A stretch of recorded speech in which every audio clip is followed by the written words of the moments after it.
Fala, meus amigos! Estamos de volta, né? Depois desse pequeno break, desse pequeno intervalo, agora para começarmos a nossa segunda exposição da noite com o professor Salomão Viana, também diretamente de Salvador, Bahia. Vamos receber aí mais um baiano muito simpático, muito gente fina e um grande doutor em Direito Processual Civil. Mas, meus amigos, antes de nós começarmos, quero só lembrar a vocês que ao final da segunda palestra, alguns sorteios de obras jurídicas serão realizados. Portanto, não saia daí, né? Estamos com aproximadamente 950 pessoas ao vivo e vamos então manter aí esta audiência no canal do YouTube no Unipan. Muito bem, meus amigos. Vamos começar então com essa segunda exposição da noite com o querido professor Salomão Viana. O professor Salomão Viana é juiz federal, é professor de processo civil na Faculdade de Direito da Universidade Federal da Bahia e também do Brasil Jurídico, Ensino Jurídico de Alta Performance e da Escola dos Magistrados da Bahia. O professor Salomão Viana é autor de algumas obras jurídicas e também é graduado em Medicina. Professor, é uma honra imensa recebê-lo aqui no Unipan. O senhor que foi uma indicação do nosso amigo Pablo Stolze. Eu já o conheço há algum tempo, né? Tive a grata satisfação de ser seu aluno na pós-graduação da rede de ensino LFG há alguns anos e, portanto, tenho um grande privilégio de recebê-lo aqui e poder, mais uma vez, contemplar a sua exponencial exposição. Viu? Que maravilha! Seja muito bem-vindo ao Unipan. Com a palavra, professor Salomão Viana.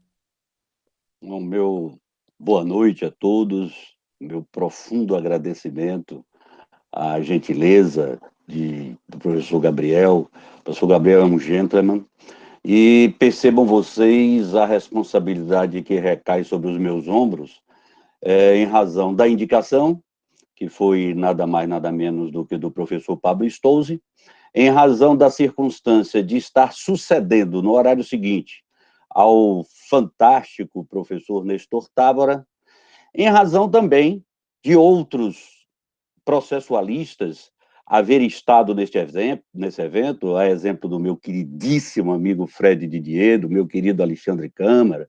Então, a responsabilidade é muito grande. Bom, cumpre a mim, num primeiro momento, agradecer pelo convite que me foi feito, por intermédio do professor Gabriel, mas agradecer o magnífico reitor do Centro Universitário Patos de Minas, professor Milton Roberto de Castro Teixeira, agradecer ao coordenador do curso de Direito do Unipan, professor Alexandre Máximo de Oliveira, a todos os membros do corpo docente que estiverem presentes, bem como os queridos alunos do Unipan e os profissionais do direito, colegas meus. Veja só, o tema que me desafia é o direito fundamental à tutela executiva, sob a ótica da abordagem da pressão que pode ser feita sobre o devedor. Uma pressão judicial sobre o devedor. Aparentemente não é uma coisa simpática, então eu preciso partir de uma premissa. Qual é a premissa? Eu não estou tratando aqui do devedor que deve porque não tem como pagar. Eu estou tratando do devedor que deve porque optou por dever. Então, a gente tem que raciocinar em termos da existência desse tipo de devedor.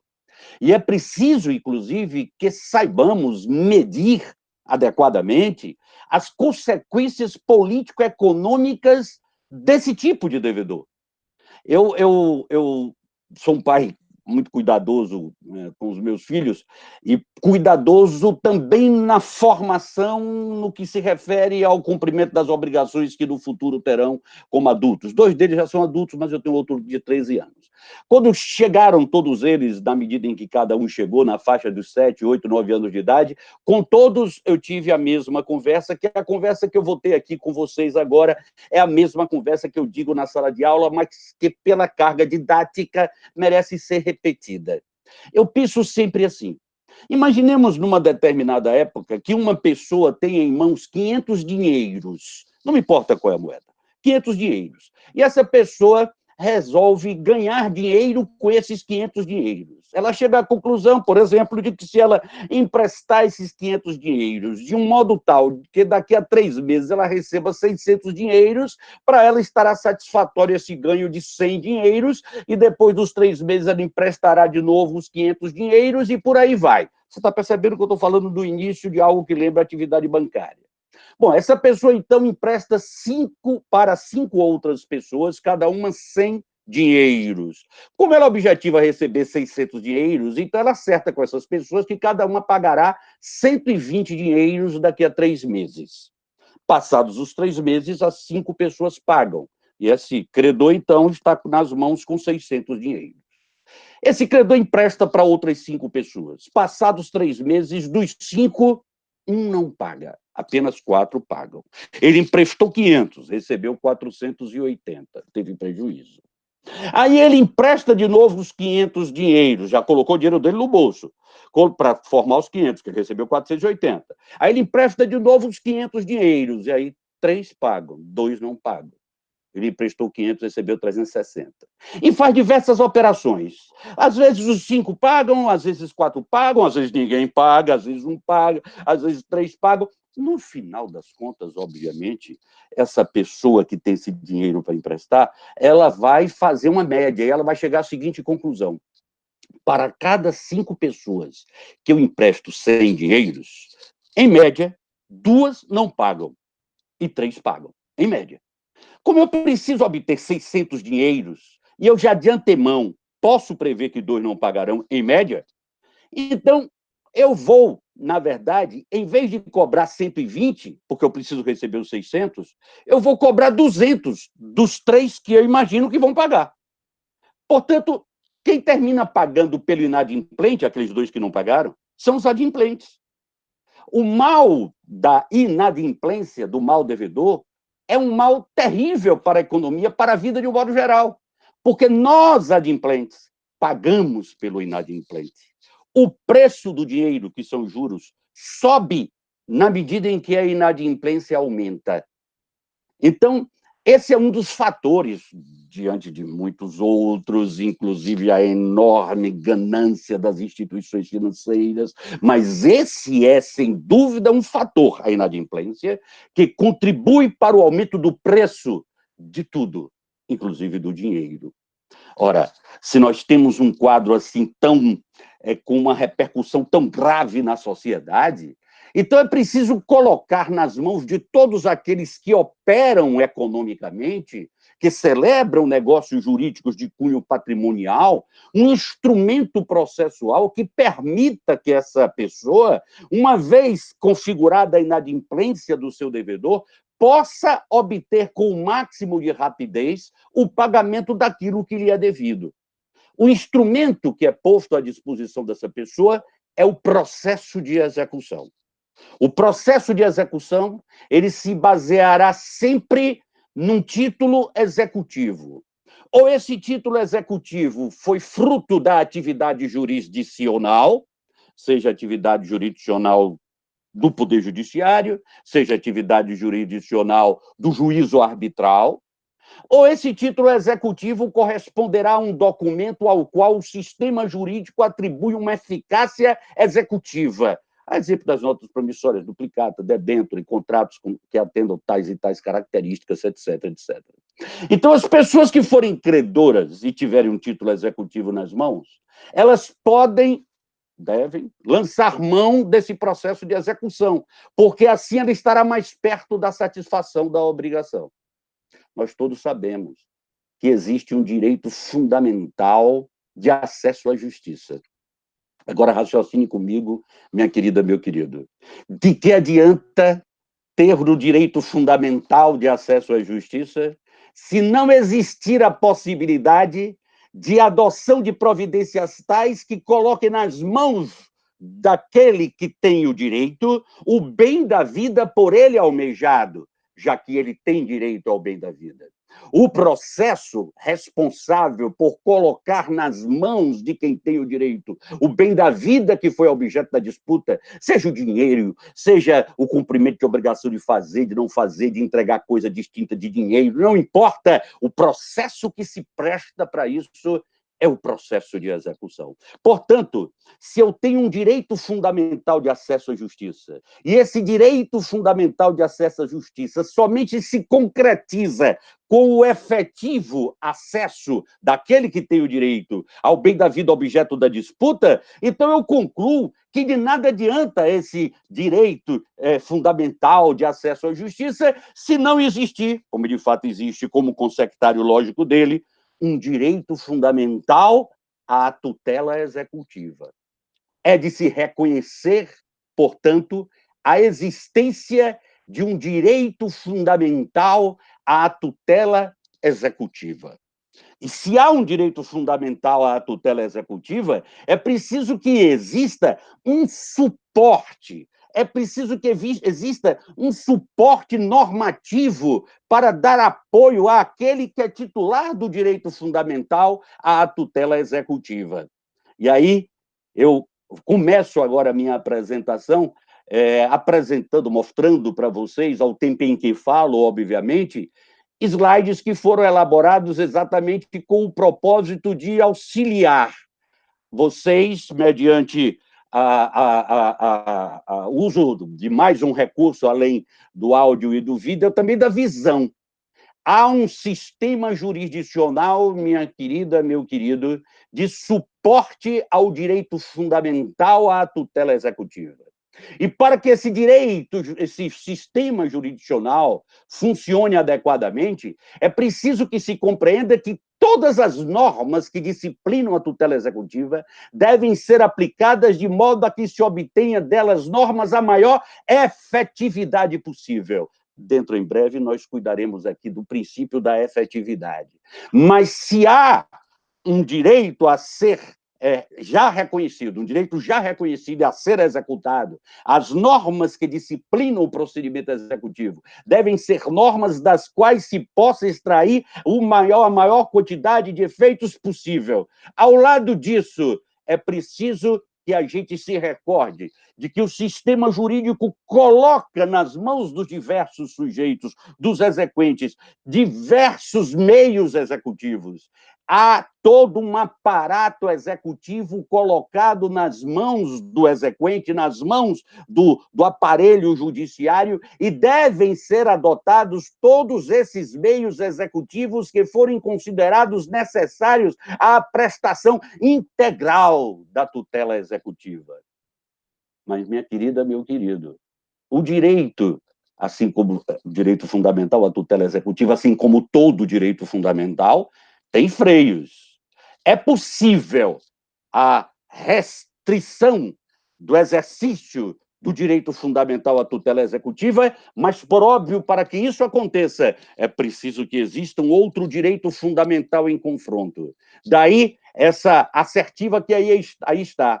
As normas restritivas da execução somente devem ser aplicadas se houver necessidade de proteção a outro direito fundamental.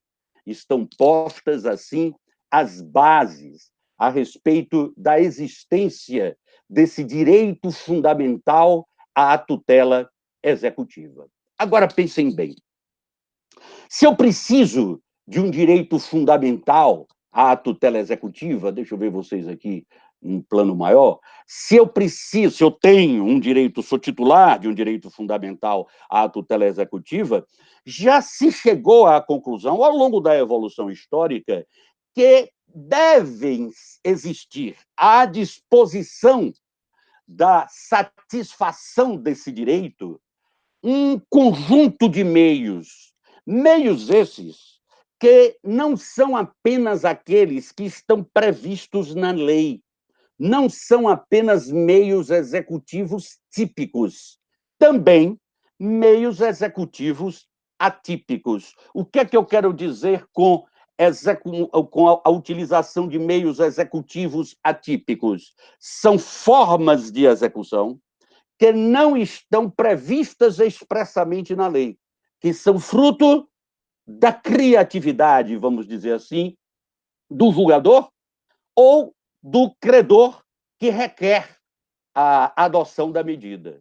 Nessa linha, minha querida, meu querido, vamos pensar aqui, eu quero que a gente entre em contato com 3 artigos do Código de Processo Civil. O primeiro é esse artigo 139. Olha o número dele, 139. Ele está no trecho do Código que disciplina a atividade do juiz e diz que o juiz dirigirá o processo, conforme a disposição deste Código, incumbindo a ele, juiz, determinar, perceba a redação, todas as medidas indutivas, coercitivas, mandamentais e subrogatórias, para alguns tem sinônimo aí pelo meio, para outros não, foi uma tentativa de abranger todas as classificações que a doutrina lança a mão, mas o fato é que incumbe ao juiz determinar todos esses tipos de medidas que forem necessários para assegurar o cumprimento da ordem judicial, inclusive nas ações que tenham por objeto prestação pecuniária, ou seja, o objeto seja o dinheiro. Esse artigo 139, inciso 4, minha querida, meu querido, ele consagra o que a doutrina chama de poder geral de efetivação das decisões judiciais. Percebam, trata-se de uma regra genérica que abrange todos os tipos de prestação, não só a prestação consistente em fazer ou não fazer, entregar coisa distinta de dinheiro ou entregar dinheiro. Percebam, esse dispositivo não está na parte do Código que versa sobre a execução, está na parte do Código que disciplina a atividade do juiz. Agora, vamos ver mais um dispositivo. Vamos entrar em contato com esse artigo 536. Ó, já demos um pulo na numeração. O 536, ele está no trecho do Código que disciplina o cumprimento da sentença que reconhece a exigibilidade das obrigações de fazer ou não fazer. Ah, já estou num tipo específico agora de prestação. Olha o que diz o parágrafo 1º. Para fazer com que a obrigação seja cumprida, né, para impor a alguém a obrigação de fazer ou não fazer, o juiz poderá determinar, entre outras medidas, olha a abertura, entre outras medidas, e aí dá um bocado de exemplo. Por outras palavras, isso que se segue a esse termo, essa expressão, entre outras medidas, é meramente exemplificativo do que se extrai desse dispositivo um poder geral também de efetivação das decisões judiciais, mas um poder geral de efetivação diferente daquele do artigo 139.1, porque ele está voltado especificamente para as obrigações de fazer ou não fazer. Enquanto o 139.4, desculpa, não é 1, enquanto o 139.4 ele é genérico, aqui eu tenho uma regra específica voltada para a execução das prestações de fazer ou de não fazer. E mais um dispositivo, o 538, parágrafo 3º. O 538 é o único dispositivo da disciplina do cumprimento da sentença que reconhece a exigibilidade das obrigações de entregar coisa certa ou coisa incerta, coisa distinta de dinheiro. E aí, no parágrafo 3º desse 538, há referência ao fato de que aplica-se a esse tipo de execução, aplicam-se as disposições sobre o cumprimento de obrigação de fazer ou não fazer. E quando vimos a obrigação de fazer ou não fazer, vimos que há ali um poder geral de efetivação das decisões judiciais no que toca à obrigação de fazer ou não fazer, o que nos conduz à conclusão de que existe também um poder geral de efetivação das decisões judiciais que reconhece a exigibilidade das obrigações de entregar coisa distinta de dinheiro. Então, eu tenho aí outra regra específica, num trecho específico do Código, que versa sobre execuções fundadas em título judicial, referente à entrega de coisa certa ou coisa incerta. Percebam agora o que é que acontece à luz desse quadro genérico. A gente chegou à conclusão de que há possibilidade de uso de meios atípicos, por isso que esse poder geral, o poder geral é exatamente porque o juiz não só pode usar medidas executivas típicas, que são aquelas que estão elencadas na lei, como atípicas, porque ele tem um poder geral de efetivação. Então, pode se lançar mão de outras medidas. A conclusão, portanto, que a gente chega é a de que esses textos, desses artigos que nós visitamos aí rapidamente, eles permitem a extração de regras que podem ser utilizadas nas técnicas tanto da execução direta como na execução indireta. Como assim, Saló? Execução direta e execução indireta. O que você quer dizer com execução direta, Saló? Quando fala-se em execução direta, nós estamos falando a 3 modalidades.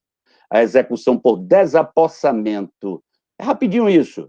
Desapossamento, quando é que se dá? É só você imaginar uma execução para entrega de coisa. É expedido um mandado de busca e apreensão.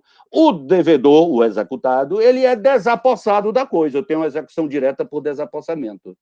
Vamos pensar na execução direta por transformação. Alguém inadimplir uma obrigação de fazer, que somente ela, essa pessoa, poderia cumprir. Vai caber, então, ao exequente, nessa situação, converter em dinheiro. Então, há uma transformação da obrigação de fazer em obrigação por quantia certa. É uma execução direta por transformação. E, finalmente, a execução direta por expropriação, que é a mais comum de todas. É para cobrança de quantia em dinheiro.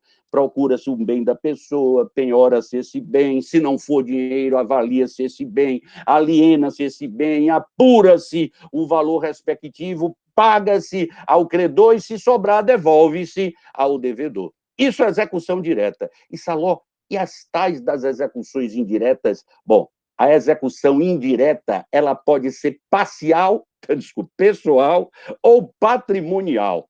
O que é que se chama de execução indireta pessoal? Aquela que recai sobre a pessoa. Como assim, Saló? Isso é coisa da antiga Roma, escravizar os outros? Não, basta lembrar da obrigação alimentícia, em que a pessoa pode ser privada da liberdade se descumprir a obrigação alimentícia. A prisão civil por dívida alimentícia é uma execução indireta pessoal, típica, porque está prevista na lei, mas é indireta. Cria-se um estado de coerção sobre o sujeito para que ele cumpra a obrigação. Pode ser pessoal e pode ser patrimonial. A multa, ou você paga ou você vai sofrer uma multa. É uma forma de coerção, é uma execução indireta. Também o estímulo. Olha, se você pagar agora, como se dá no procedimento monitório, se você pagar agora, você fica livre de pagar as custas e você vai pagar honorários advocatícios apenas correspondentes à metade do mínimo que você pagaria. Eu tenho aí um estímulo. Eu estou lançando mão de uma execução indireta por um estímulo, a chamada sanção premial ou sanção positiva. Já a multa, ou você paga ou você vai ser multado, é a chamada sanção negativa. Então, esses dispositivos que aludem à possibilidade de uso de medidas executivas atípicas, eles prestam para ser utilizados tanto nos casos de execução direta como de execução indireta. E mais, como nós temos os artigos 513 e 771 do Código, essas técnicas de execução direta e indireta, elas podem ser utilizadas indistintamente, tanto nas execuções fundadas em título judicial, como nas execuções fundadas em título extrajudicial. Execuções fundadas em título judicial são aquelas em que o título advém da atividade jurisdicional, como eu disse, poder judiciário ou juízo arbitral. Execuções fundadas em título extrajudicial. São aquelas situações em que o sistema jurídico confere a determinados documentos uma eficácia executiva parecida com a eficácia executiva do título judicial. Esses 2 artigos que estão aí mencionados, o 513 e 771, eles permitem um entrelaçamento das normas, das disciplinas da execução fundada em título judicial com a execução fundada em título extrajudicial, de modo a que uma possa sempre socorrer a outra. Muito bem. Estamos, assim, com algumas bases prontas. Concluímos que é possível a execução direta ou indireta, tanto em título executivo judicial, quanto na execução fundada em título judicial, como na execução fundada em título extrajudicial, o que nos conduz a essa primeira conclusão. Nas execuções em geral, pode o órgão julgador, utilizar medidas atípicas, tanto de execução direta como de execução indireta, aí incluídas aquilo que eu aludi, as chamadas sanções premiais. Mas, minha querida, meu querido, você deve ter observado, quando eu fui passando os slides, você deve ter observado que eu passei pelo artigo 139, que eu disse é genérico, passei pelo 536, que eu disse é de obrigação de fazer, passei pelo 538, que eu disse é de obrigação de entrega de coisa distinta de dinheiro, e não passei, em momento algum, por um dispositivo no bojo da execução por quantia certa que aluda à possibilidade de o juiz adotar medidas atípicas na execução por quantia certa. Bom, isso me conduz a ter que pensar algumas coisas. Isso me conduz a ter que raciocinar em torno dessa circunstância. E aí a gente vem com uma primeira observação. Percebam bem, quanto às prestações de fazer, de não fazer e de entregar coisa distinta de dinheiro, há previsão específica de uso de medidas atípicas. Há previsão específica.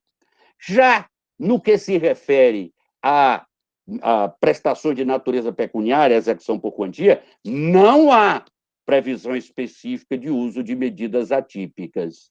Uma outra observação: existem mais de 100 dispositivos no Código disciplinando a execução por quantia certa. Sabe quantos dispositivos tem no Código disciplinando a execução da obrigação de fazer, computando o cumprimento da sentença e a execução fundada em título judicial? 10.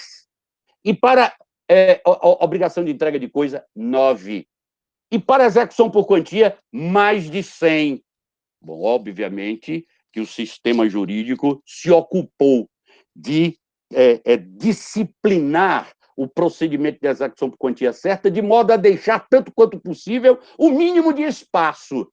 Tanto assim que há uma previsão, que você vai ver aí nessa quarta observação, de que se a execução não der certo, bom, se não der certo, o remédio, diz o artigo 921 do próprio Código, é a suspensão do curso da execução. Bom, esse conjunto de observações que aí está nos conduz a uma segunda conclusão. Qual é essa segunda conclusão?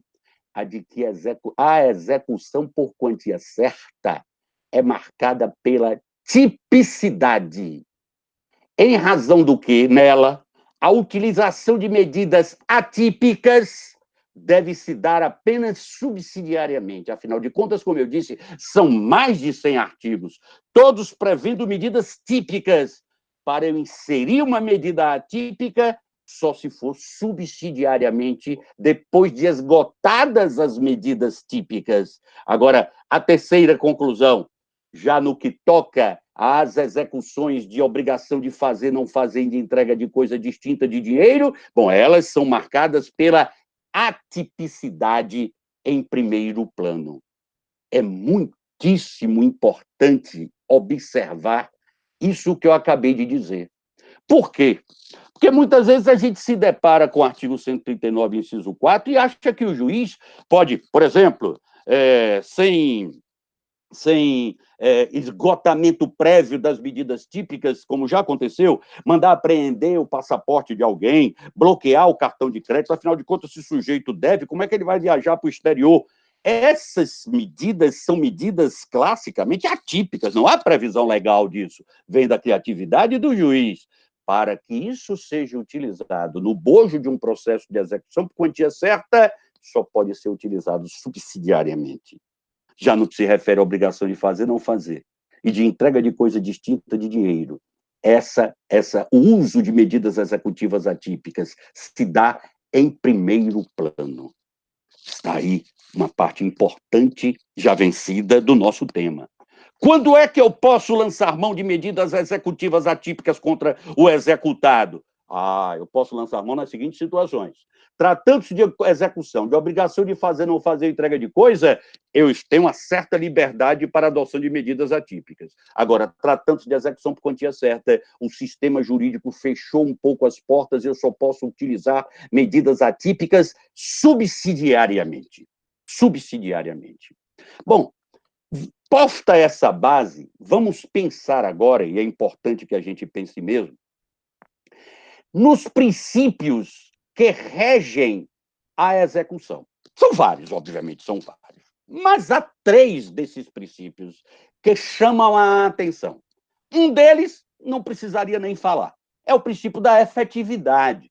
É óbvio que o processo, os atos devem ser praticados no processo, de modo a que se alcance o resultado que se espera desse mesmo processo. Esse é o princípio da efetividade. Todos têm que adotar uma postura tal em que se busque um determinado estado de coisas, e esse estado de coisas a que se busca é exatamente o alcance do resultado prático que do processo deve ser extraído. Agora, esse princípio da efetividade tem um freio, que é o princípio da menor onerosidade. O artigo 805, em seu parágrafo único do Código de Processo Civil, traz uma regra de concretização desse princípio da menor onerosidade, ao proclamar que, se a execução puder se dar de mais de um modo, ela deve se dar do modo menos gravoso para o executado. E se o executado quiser instar o juiz a utilizar outro modo de execução, bom, ele deverá, então, demonstrar para o juiz que esse modo outro de executar é tão efetivo quanto o modo que está pleiteado pelo exequente. Veja que o parágrafo único do 805 chega a exagerar. Ele fala que o executado deve indicar o modo mais efetivo. Não cheguemos a tanto. Tão efetivo quanto.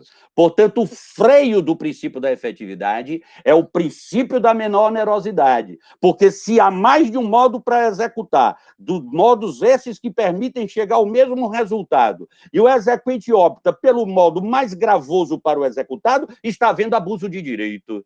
E o abuso de direito não é, de forma alguma, acolhido pelo sistema jurídico. E o terceiro princípio importante para a gente cuidar é o princípio da eficiência, também incidente com muita presença, além de outros, repito, mas esses 3 chamam a atenção, no processo de execução. O que é que eu quero do princípio, com o princípio da eficiência? Bom, eu quero alcançar o resultado, aí eu tenho a efetividade, com o mínimo de consumo de energia possível. Porque pode ser que eu alcance o resultado, e aí eu tenho efetividade, mas mediante a prática de uma centena de atos, muitos deles desnecessários. Aí eu não tenho eficiência. Mas se eu alcanço o resultado com o mínimo de consumo de energia, eu tenho, além da efetividade, eficiência. Você, então, percebe, minha querida, meu querido, que para que se fale que está sendo cumprido o princípio da eficiência, obedecido o princípio da eficiência, é indispensável que tenha havido, que tenha ocorrido efetividade. Agora eu quero entrar num ponto que é fundamental. Por que é fundamental? Eu estou aqui me preparando agora, é como se eu fosse entrar na parte principal. O baile começou, é como se eu fosse começar a dançar. É como se eu sou o cantor e chegou a hora de eu me apresentar. Esse é o ponto principal que eu quero que fique na mente de vocês. Nós estamos em época de crise. E em época de crise, as épocas de crise são épocas de crescimento. Raciocine bem. Basta nos lembrarmos do século passado. Quais foram os 2 principais momentos críticos do século passado? A Primeira e a Segunda Guerras Mundiais. Durante a Primeira e a Segunda Guerras Mundiais, nós tivemos uma enorme evolução dos meios de transporte, de comunicação, da medicina. Das situações críticas, devemos extrair sempre o que de bom ela pode nos dar, tendo em vista até mesmo a carga de sofrimento que ela nos impõe. E agora, nesse momento de crise, nessa pandemia que nós vivemos, no âmbito do direito, no âmbito do direito, em razão dessa crise, há um enorme potencial para o surgimento de situações mais complexas, situações em que a gente se depara com direitos fundamentais em rota de colisão. Muitas vezes nós pensamos que os direitos fundamentais são todos, andam todos no mesmo sentido, são todos bonzinhos e andam de braços dados uns com os outros num campo verde ao som de música clássica. Não. É muito comum que os direitos fundamentais entrem em rota de colisão. Vou dar um exemplo. O direito fundamental ao contraditório está frequentemente em rota de colisão com o direito fundamental a um processo efetivo, à efetividade. Por quê? Basta nos lembrarmos daqueles casos em que uma pessoa comparece em juízo e pede uma tutela provisória sem a oitiva da outra. Ela está dizendo assim: senhor juiz, é importante que o senhor me dê isso, caso contrário, o processo será inefetivo, porque é um risco para o processo. E eu quero, importante que o senhor me dê isso, sem ouvir o outro. Olha só, eu quero efetividade, mas não quero o contraditório. Então, a colisão entre direitos fundamentais é algo absolutamente frequente, totalmente frequente. E há uma peculiaridade nisso. Quando um direito fundamental colide com outro, nenhum deles morre. A solução a ser dada terá que ser uma solução que, tanto quanto possível, aproveite o máximo deles. E aí, quando eu tenho direitos fundamentais em rota de colisão, eu tenho, em verdade, as normas que asseguram esses direitos fundamentais em rota de colisão. Essas normas, normalmente, são os princípios. Raciocine agora comigo. Eu tenho, à luz da lição de Humberto Ávila, 3 espécies normativas. Eu recomendo totalmente a leitura de um livro de Humberto Ávila, Teoria dos Princípios. De acordo com a classificação que ele adota e que eu sigo, e muita gente segue, há 3 espécies normativas. 2 de primeiro grau, as regras, com uma tendência mais casuística, vou ser bem resumido, e os princípios, com uma tendência a uma redação mais de cláusula geral, de busca de um estado de coisas. E qual é a terceira espécie normativa, Saló? Os postulados. Os postulados já são espécie normativa de segundo grau. Princípios e regras de primeiro grau. Os postulados de segundo grau. E aí, olha se não é comum. Você que já estagia, você que advoga, você já deve ter visto juiz, já deve ter visto advogado na petição, ou juiz na sua decisão, dizer assim, aplicando o princípio da razoabilidade, não é adequado chamar de princípio, porque, em verdade, é um postulado. O que é o postulado? O postulado é uma espécie normativa que existe para dizer como é que as outras espécies normativas devem ser aplicadas. Então, invoca-se com muita facilidade os postulados da proporcionalidade e da razoabilidade, como se fosse possível falar deles apenas usando o rótulo. Minha querida, deles, apenas usando o rótulo. Minha querida, meu querido, nós estamos num ambiente técnico e, portanto, esses 2 institutos jurídicos, os postulados da proporcionalidade e da razoabilidade, têm que ser examinados tecnicamente. Não é possível que o advogado que postula, o juiz que decide, simplesmente faça alusão a eles sem adequada fundamentação, seja de quem postula, seja de quem decide. Vamos pensar tecnicamente nesses 2 postulados. E aí eu vou voltar para os nossos slides, onde eu acresci, né, nesse slide especificamente, eu acresci a presença dos 2 postulados. O postulado da proporcionalidade. O outro, o postulado da razoabilidade. Quando eu estou diante da necessidade de adoção de medidas atípicas, eu tenho que ter em mente sempre os princípios da efetividade, da menor onerosidade, da eficiência. E na aplicação desses princípios, a incidência dos postulados da proporcionalidade e da razoabilidade. Mas como essa loca eu vou saber como é que aplica aí esse postulado da proporcionalidade? Bom, esse postulado, ou máxima da proporcionalidade, ele tem que ser aplicado à luz de 3 etapas. 3 etapas. A primeira etapa, você já está vendo aí, é a da adequação. E eu vou, de logo, fazer referência às outras duas. A segunda é a da necessidade. E a terceira é a da proporcionalidade em sentido estrito. Vejam só, para que eu diga que uma determinada medida é proporcional, é preciso que ela seja adequada, ou seja, trate-se de uma medida apta para alcançar determinado fim, para alcançar o fim almejado. Bom, diga aí, então, Saló, medidas que não são aptas na execução.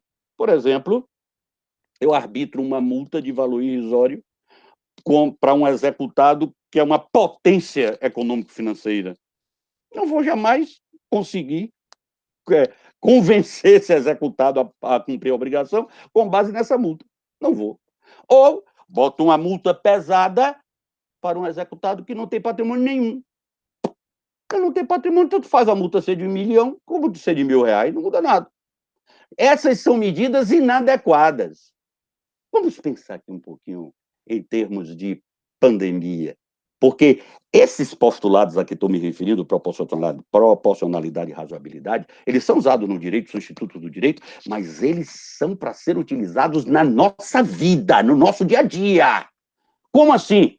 Imagine-se que o médico vai usar uma determinada droga, preconiza-se, fala-se que essa droga serve para melhorar ou curar determinada doença, mas o médico conclui que essa droga não melhora nem cura o paciente. Portanto, ela é inadequada. Por quê? Porque por meio dela não se alcança o fim.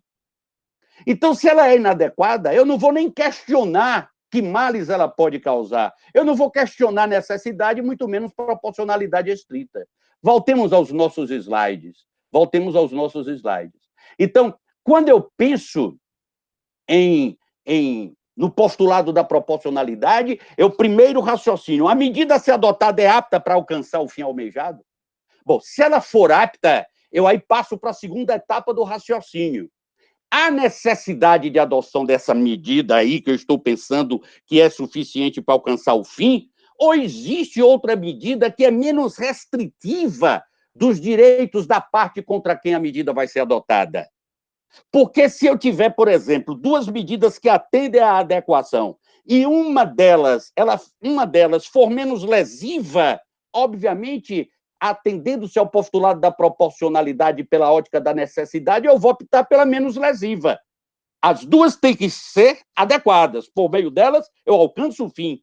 Mas o segundo exercício que eu faço, a segunda etapa do raciocínio é: há outro meio menos restritivo de direitos que eu possa lançar mão de modo a alcançar o resultado?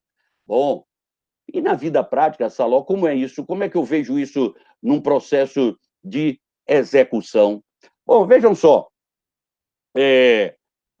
Vocês sabem que o dinheiro pode ser penhorado. Mas o executado, ele tem a opção, em razão de dispositivos legais, em especial o artigo 835, parágrafo 3º do Código de Processo Civil, ou bem como o artigo 15, inciso 1 da Lei de Execução Fiscal, criou-se no sistema jurídico uma ficção jurídica segundo a qual equipara-se a dinheiro o contrato de fiança bancária e o seguro-garantia judicial. Portanto, uma pessoa que comparece em juízo porque está com seu dinheiro preso pelo sistema Bacenjude, como fala, bloqueado, na verdade, tornado indisponível. E aí ela diz assim: senhor juiz, eu quero que seja liberado o meu dinheiro, e em lugar do dinheiro eu coloco aqui esse contrato de seguro-garantia judicial ou esse contrato de fiança bancária.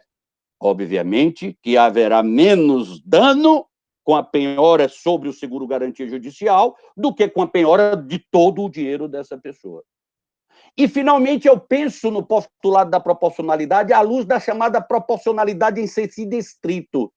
Se a medida que eu estou pensando é adequada e é necessária, eu tenho agora que raciocinar dela para com ela mesma. Ela me trará vantagens que justificam as desvantagens por ela mesma produzida? Vamos pensar na situação da droga que eu acabei de dizer. Imagine só, O médico conclui que, por meio de certa droga, ele pode alcançar o fim consistente na melhora ou na cura do paciente. Também conclui que há outras drogas que permitem chegar a esse mesmo fim, mas são mais lesivas. Então, eu fico com essa que é menos lesiva. Passei pela adequação, passei pela necessidade. Agora, eu vou olhar para essa que é menos lesiva e pergunto assim, bom, e as lesões que ela causa? São lesões suportáveis à luz do bem que ela vai causar? Porque se as desvantagens dela forem maior do que o bem que ela vai causar, eu não vou usar. A mesma coisa se dá no âmbito do direito. Percebam vocês, portanto, que o uso do postulado da proporcionalidade é jurídico, mas também preside a nossa vida, no nosso dia a dia, ao lado do postulado da razoabilidade. Ah, porque é razoável isso? Ah, não, isso não atende ao postulado da razoabilidade. Eu preciso de fundamentação adequada. Eu não posso simplesmente invocar o postulado da razoabilidade. Tanto a proporcionalidade quanto a razoabilidade estão mencionadas no artigo 8º do Código de Processo Civil. O artigo 8º é um daqueles que até o artigo 12 integra as chamadas normas fundamentais do processo, né? Daquele conjunto de artigos do 1º ao 12, extrai-se a maior parte das normas fundamentais do processo. O artigo 8º faz expressa alusão à proporcionalidade e à razoabilidade. E eu tenho visto decisões judiciais assim, não, os honorários advocatícios sucumbenciais estão deveras elevados, em razão do que, aplicando o postulado da proporcionalidade, reduz-o para tanto. Isso não é fundamentação. Para que eu diga que eu estou aplicando o postulado da razoabilidade, eu tenho que examinar essa razoabilidade à luz de 3 acepções básicas. A razoabilidade como dever de equidade, a razoabilidade como dever de congruência e a razoabilidade como dever de equivalência. Vamos voltar para os slides, para que a gente possa ter um visual melhor a respeito disso. Vamos lá. Postulado da razoabilidade. Eu disse para vocês, para que eu trabalhe com o postulado da razoabilidade, eu tenho que trabalhar, na minha mente, primeiro, com o dever de equidade. O que é isso? Eu preciso harmonizar a norma geral ao caso concreto. O que é isso, Saló? Lá vem você, está complicando a situação. Não estou complicando nada. Raciocinem comigo. Raciocinem comigo. Há uma norma geral que diz que o salário não é penhorável. Perfeito. O salário não é penhorável. Essa é a norma geral. Mas e se eu estiver diante de um desses esportistas que ganham por mês 1 milhão, 2 milhões de reais? E a dívida dele é no valor de 200 mil reais. Vamos botar 1 milhão e a dívida de 200 mil reais. Se eu penhorar 200 do 1 milhão que ele recebe, ele ficará com 800 mil reais. Por que há empenhorabilidade do salário? Há empenhorabilidade do salário para preservação de um mínimo de dignidade humana para a subsistência. Ninguém vai me convencer que a dignidade humana desse sujeito estará comprometida porque ele só recebeu 800 mil reais naquele mês. Existe uma outra norma geral, isso é equidade. Olha só, o que foi penhorado? Foi penhorado o salário. Ué, pode penhorar salário? Não, tem uma norma geral que diz que não pode penhorar salário. Mas eu tenho que aplicar a norma geral, harmonizá-la com o caso concreto. No caso desse salário, eu posso penhorar esse salário. Há uma outra norma geral que diz, por exemplo, que eu não posso penhorar o único imóvel residencial da família. Protege o bem de família. Tá certo, como norma geral.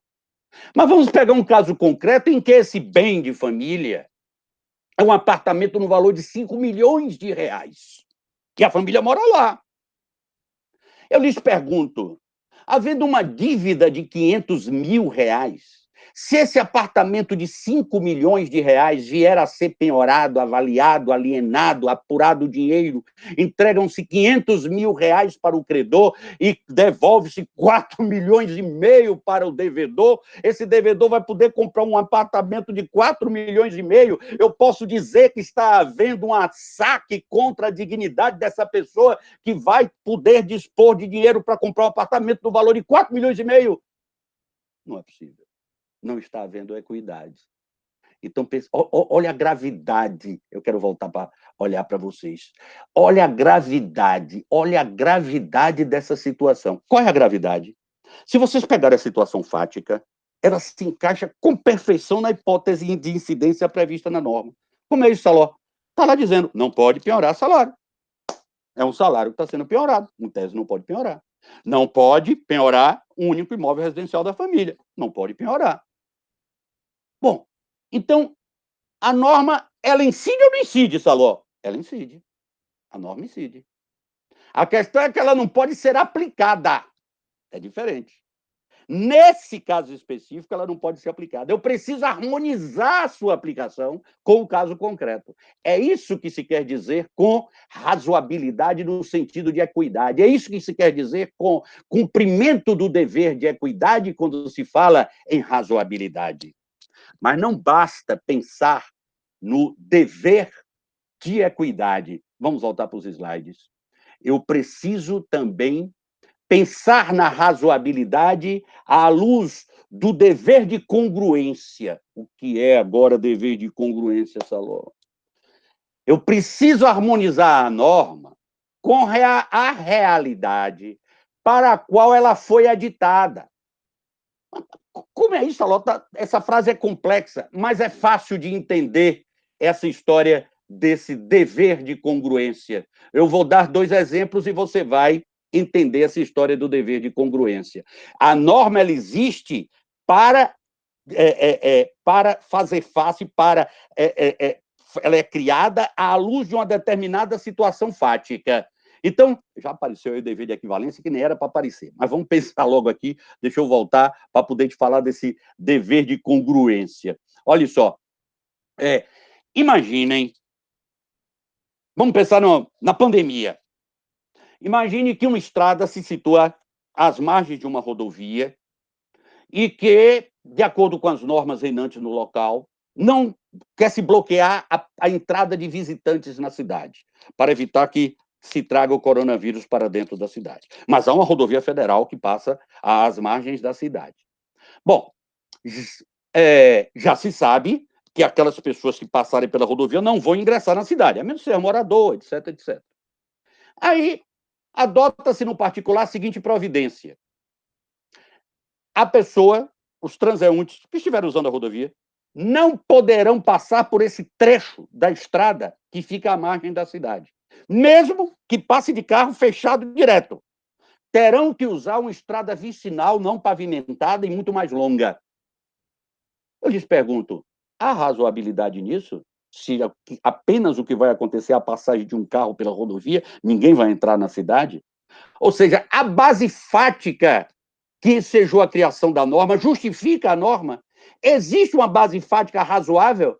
O fato de as pessoas passarem dentro de um carro por uma rodovia tem potencial para levar coronavírus para dentro da cidade? Imagine que a cidade esteja situada a 1 quilômetro da rodovia, para evitar que você diga aí que um espirro e o coronavírus espalhou pela cidade, um espirro dado dentro do carro. Vamos imaginar isso. Não, 1 quilômetro da cidade está muito perto, vamos botar para passar por uma estrada vicinal. Não há razoabilidade, sabe por quê? Porque a base fática não justifica a norma. Qual é a base fática? Evitar contaminação? Não haverá contaminação se esses carros passarem.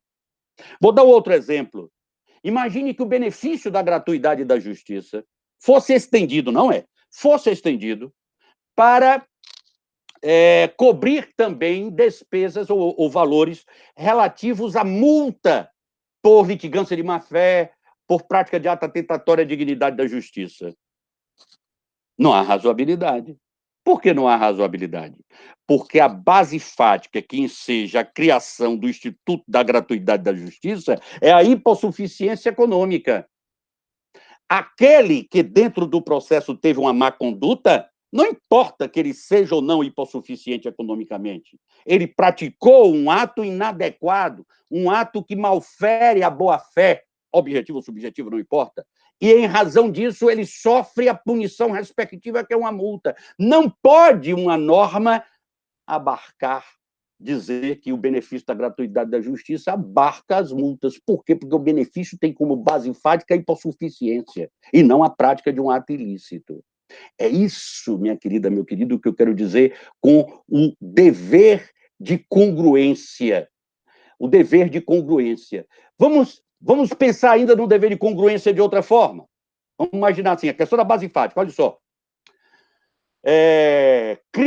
Adota-se uma medida de lockdown em determinada área de uma cidade e a mesma disciplina do lockdown diz assim, não estão submetidos ao lockdown os ocupantes de cargos públicos eletivos, vereadores, deputados, senadores, prefeitos. Pô, qual é a razão dessa discriminação? Por que foi ordenado o lockdown? Qual é a base fática? Evitar a contaminação, evitar que se espalhe a contaminação. E essas pessoas têm liberdade para circular porque elas não vão espalhar a contaminação? Elas vão espalhar a contaminação. Então, eu não posso criar esse tipo de discriminação.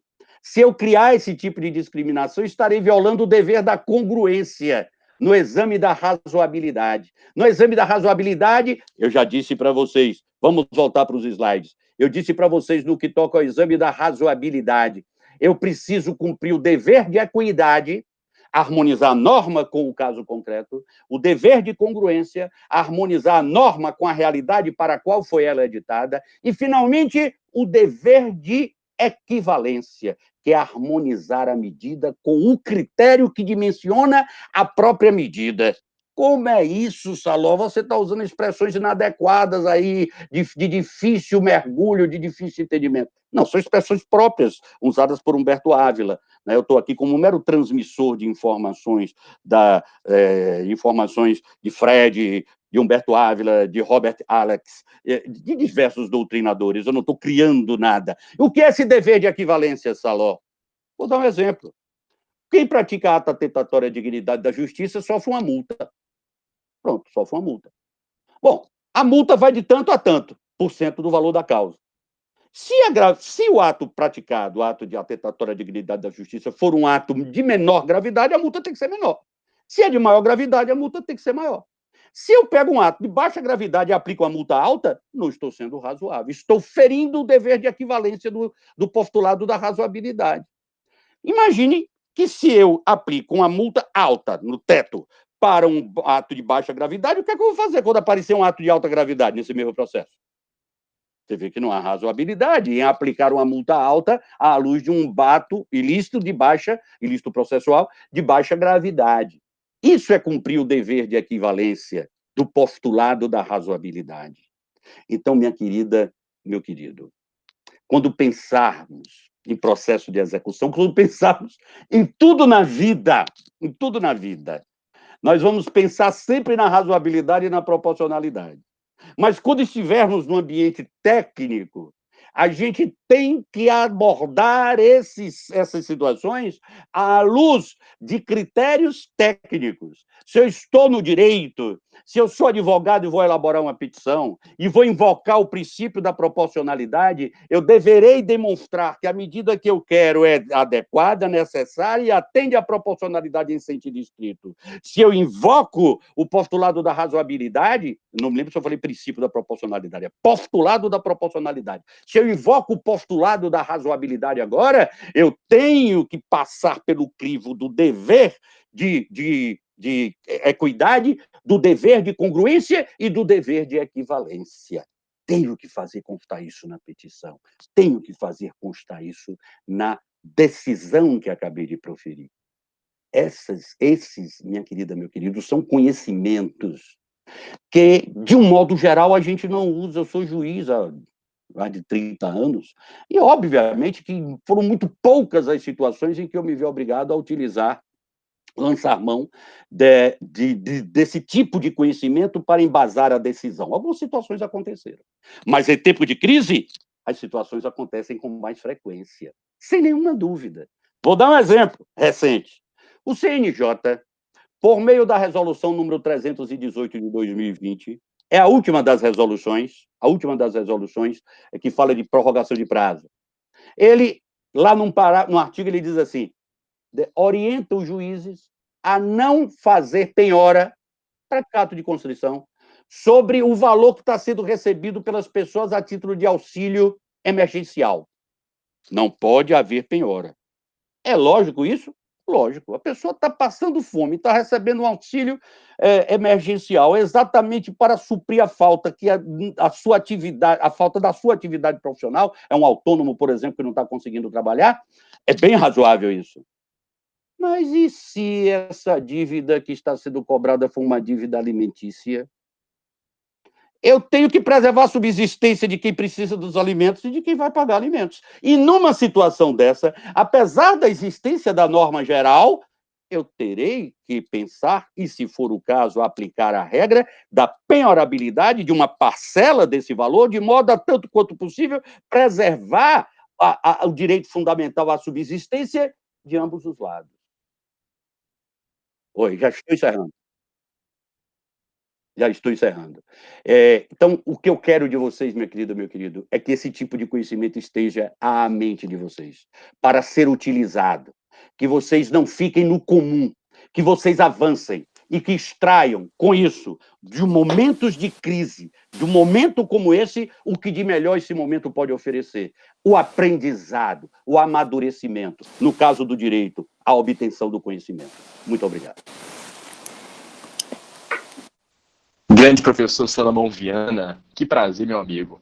Ficamos muito felizes com a sua exposição. É impressionante a sua didática. Não foi uma palestra, não foi uma grande aula de processo civil. E os nossos alunos aqui no chat, a todo instante nós tivemos aí uma participação de mais de 900 pessoas. E o pessoal aqui no chat montou um time professor Salomão Viana, né? Time do Saló, né? Que legal, que legal. Pois é, professor, muito obrigado de coração por ter aceito o nosso convite. Fiquei muito honrado de recebê-lo aqui no Unipan. Espero que muito em breve o senhor possa vir aqui presencialmente, né, participar de um evento jurídico conosco. Tá bom? Será um prazer, será um prazer. Um abraço Muito, grande para vocês. muito obrigado, tenha uma boa noite, um bom descanso e até uma próxima oportunidade. Foi com Deus. Tchau, tchau. Meus amigos e minhas amigas, vamos encerrar por aqui. E segura a mão só um instantinho aqui no canal do Unipan, porque já vão entrar em cena professor Alexandre Máximo, professora Sabrina Nunes, para sortear 2 obras para vocês, tá bom? Um forte abraço para vocês e até amanhã na nossa exposição da parte da manhã. Tchau, tchau, até amanhã.